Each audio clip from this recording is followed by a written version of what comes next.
What's going on, everyone? Welcome back to the channel. I know it's been a while since I posted a video, since I last uploaded, but it's been a busy past couple months. So basically in October, I started my master's degree, and it's been going well so far. Up until a certain point, but I finally got over it, and I'm glad. But this was pretty much me about to rant, right? So I'm currently attending WGU, Western Governors University, and I am specializing in a master's degree in cybersecurity and information assurance, which is pretty much a continuation of my bachelor's, right? Just figured, I have some VA benefits, why not just just use it up. But yeah, man, it's WGU as a school isn't too bad. It's pretty good. I like the self-paced learning and stuff like that. It's different, but it's also pretty flexible for me. But there's this one complaint that I have about it, and it's kind of like the examinations that they choose to give you, or certificates that they choose to have you pass in order to pass certain classes. So at least in my program, uh, you either have classes that are passes or fails. So you do certain assignments in a certain allotted amount of time, and if you complete it and it's a pass, you pass that class, right? So a lot of people, if they have certs beforehand, they'll be able to pass a class. However, if you don't have that particular cert, you will have to do that cert and pass it to pass that class. And unfortunately, I had to do penetration test or pen test plus from CompTIA to pass penetration testing, one of my courses. And man, that was the worst testing experience I've ever had in my life. And this is coming from someone who is a CISSP. So, going in, I didn't really have an idea. Well, I wouldn't say that I didn't have an idea, but I wasn't, I guess you would say, knowledgeable of the extent of, oh, if you don't, well, basically, let me just clarify it better. So most classes that have certs, from what I understand, is that at the end of the class, you can get a voucher to do a cert if you want to, kind of deal. But there are certain classes, as I mentioned before, that you have to pass that that certification exam to pass a class, pen test being one of them. So that's out of the way, right? WGU requires it for some reason. I already kind of have animosity towards CompTIA already, but whatever, right? I think the last exam I did for CompTIA was CISA Plus, and it wasn't too bad. But anyways, to the meat and potatoes, why I say that pen test is the worst um, examination I've done so far. So I find out I'm doing pen tests, and even from before when I was doing CISA, because I was thinking of doing both of them, I heard that pen test was like, had to do a lot of coding and it was more technical and hands-on, and I'm more of a theory guy. So I was like, I don't really need it. And the job that I'm in, I don't really need it. But, I find myself doing this course and they're like, hey, you got to pass this to, pass class. So I'm like, okay. So I get into the meat and potatoes of it. So the class kind of gives you this free link to CertMaster. I think CertMaster, from what I understand, is kind of like CompTIA's e-learning resource. It was garbage, in my opinion, right? It didn't really teach you anything, and it was god awful boring. I got Dion's class on Udemy, which was decent, especially on the go, right? It kind of like breaks it down to you easier. And then I also got a Cybex book, both digitally on my Kindle and the actual textbook, because I'm more old school. So I like reading and studying from a book that I can hold and look at, make my notes, scribble my notes on whatever, on certain passages and stuff that I think are important. So I'm using 3 resources. And this class started from October, and I passed, but barely successfully, but I passed 2 days ago, or no, actually yesterday, right? But before I get to that point.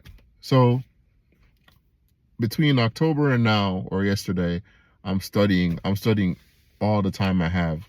Like wherever I'm going, I have a book, I'm watching a video, I'm using my Kindle, I'm studying, right? So to the pen test exam itself, right? So pen test, from what I remember, it consists of um planning and scoping, vulnerability scanning, and vulnerability scanning, and I forgot the other one already.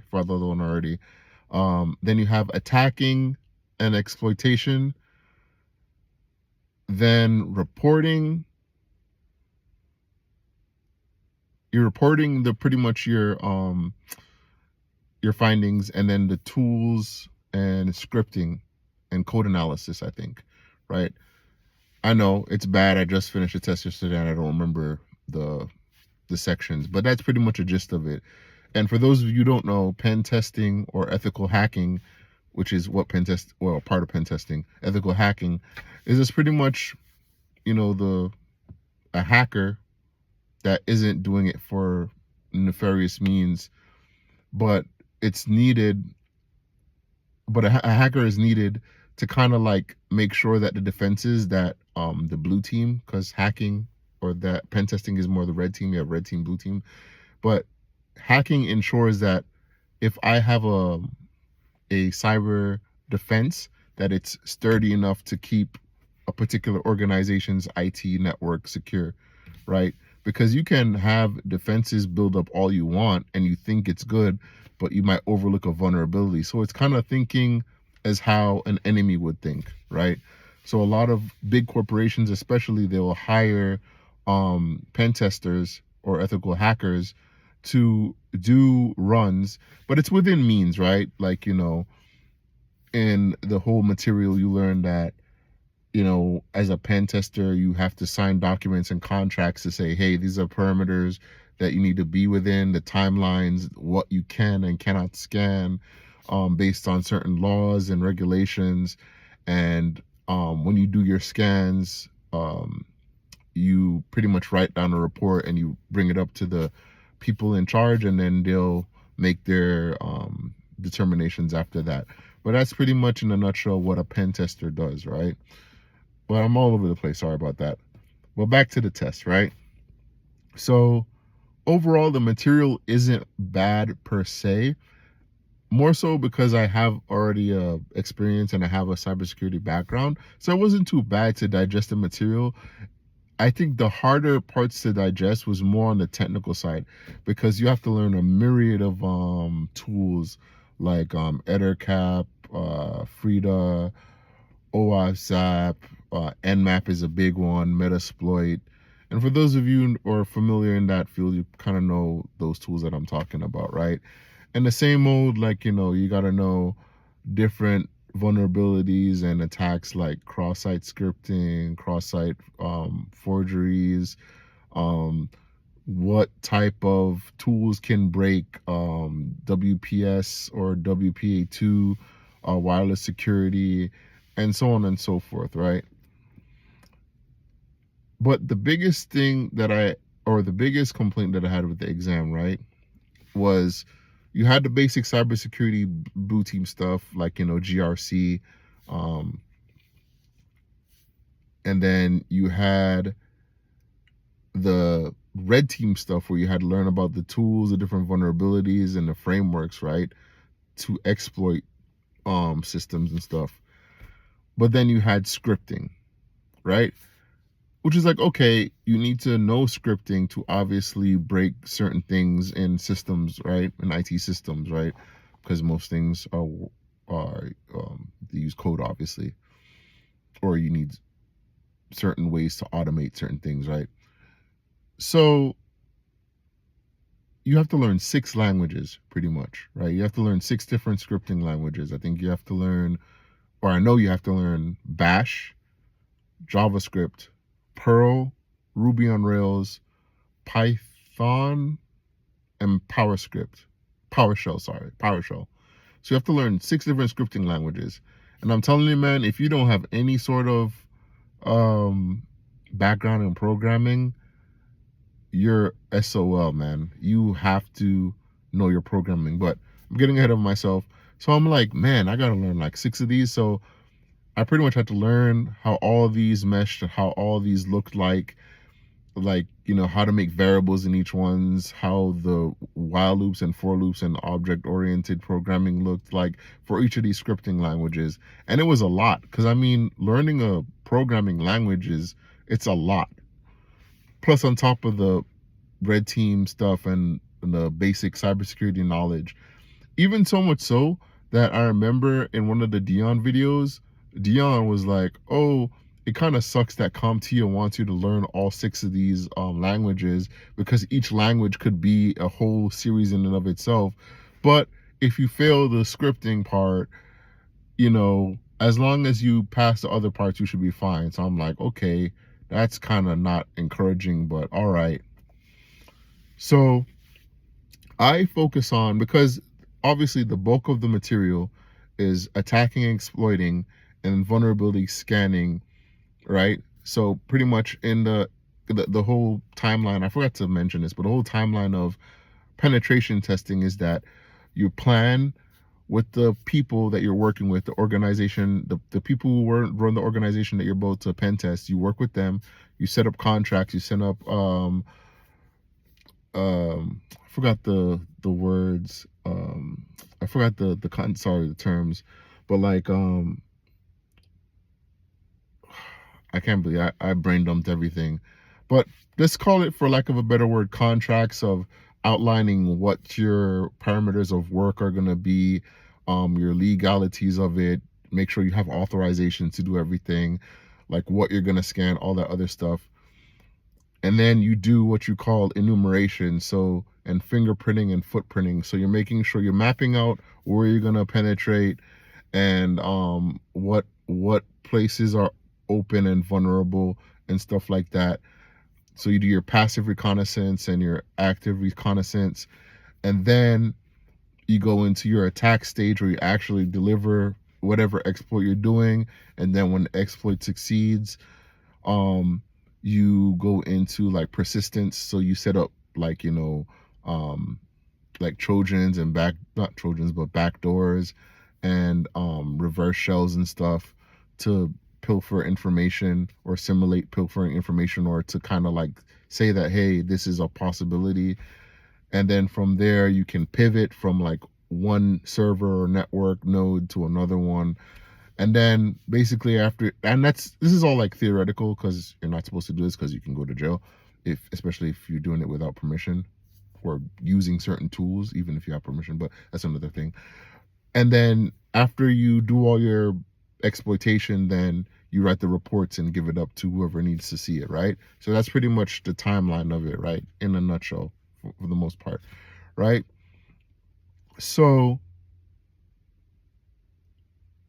I do all that, I study all of that, and then I focus on the tools for attacks and exploitations and the tools I need for vulnerability scanning, because those are the 2 most important parts of pen testing. You got to know what you're looking for in terms of looking for vulnerabilities, and you got to know how to attack and exploit it, obviously, right? And then I do I study the scripting part, because a lot of it I didn't know, I wasn't experienced with, because I've only had background with JavaScript and Python and PowerShell. But yeah, so I was like, okay. So I go into the test, and before I even go into the testing part, I go all over Reddit, all over the internet, and everyone is saying that pen test is the hardest test they ever took. It's harder than CASP. Like multiple people, I'm talking about people with years of experience, saying that the test is hard. It's a tough one.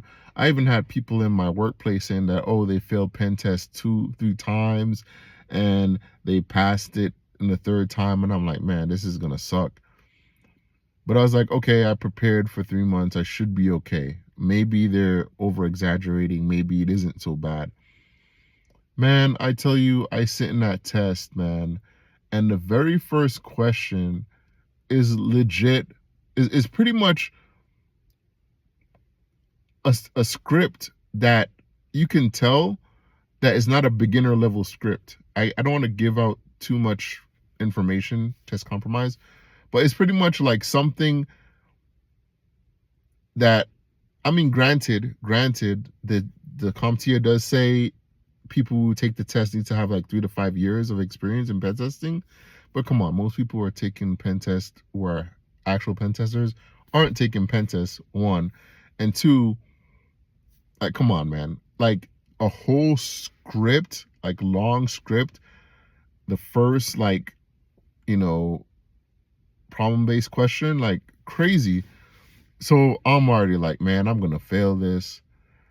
And the and then the test was just like, a lot of the questions, just to keep it short, were a lot of coding questions, a lot of things. And then just in general, there's just a lot of things that the test covered that weren't really hit on in the material. I mean, granted, there were a lot of questions on what tool does this, or Nmap is a big thing, right? Nmap is a vulnerability, not a vulnerability scanner. It's a scanner. I would say it's not really a scanner. Sorry. Nmap is pretty much like an enumeration, I would say, tool. More so, it's more a little bit more than a scanner. It's like an enumeration tool, and it's very important. So you have to know all the flags and what the flags mean and stuff like that. So yeah, you did have those in there. Nmap, a lot of Nmap flags. You did have a lot of like what this tool does, or in this case, what tool would you use to exploit this and whatever. But there was also a lot of coding, more so than the test would let you believe. So it's sufficing to say that it sucked, and I was like tilted. I barely passed. I think I got like a 756 out of 750 minimum. So I barely scraped by. As a matter of fact, the first question with the script, I skipped over because it already demoralized me. So I didn't notice, because it was like one of those questions where like you had a little bubble and he took it from one side and he put it to the other to put it in order, what the script would look like. But I didn't notice that you could scroll down and there was more options. I thought there were only 4, but there were like more options. So I flagged it, and then when I finished the test, I went back to it and realized it. And I was able to, because at first I was like, man, screw it, whatever, I failed. But then I went back to it and I fixed my first answer. And I think if I didn't go back, I would have 100% failed that. But yeah, I think maybe I'm just salty because of the nature of the test. I definitely think when they say you need 3 to 5 years of pen test experience, you definitely need 3 to 5 years of pen testing experience for that test, because it's a doozy. It's just a really brutal test. It's something that you should definitely not underestimate in terms of difficulty. I think in my opinion, I think it was harder than CSSP. CSSP is more so like a mental game, because CSSP, I knew the information, but it was just a matter of getting into that manager or management mindset.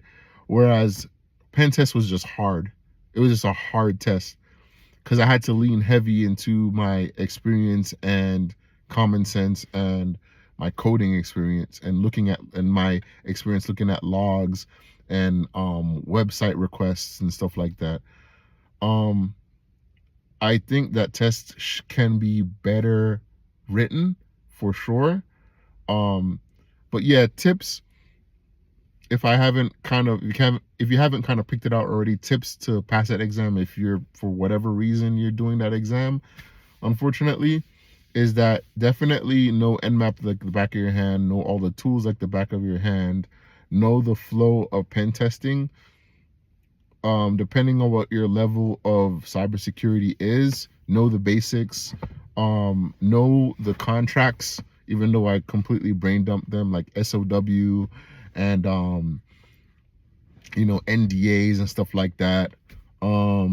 Definitely know your coding. I would say if you know zero about programming, pick a language, or pick a language among the 6 that I mentioned. That's Perl, Bash, PowerShell, Ruby on Rails, JavaScript. I would say pick more so the languages, like, so Ruby, I'm not sure if Perl is a scripting language or whatever, but I would say pick like JavaScript or Python, work on those and kind of have a good grasp on them, and then look into the other ones, so you actually can kind of have that basic programming logic, so you can apply it to all the scripting languages, because you're definitely going to need it.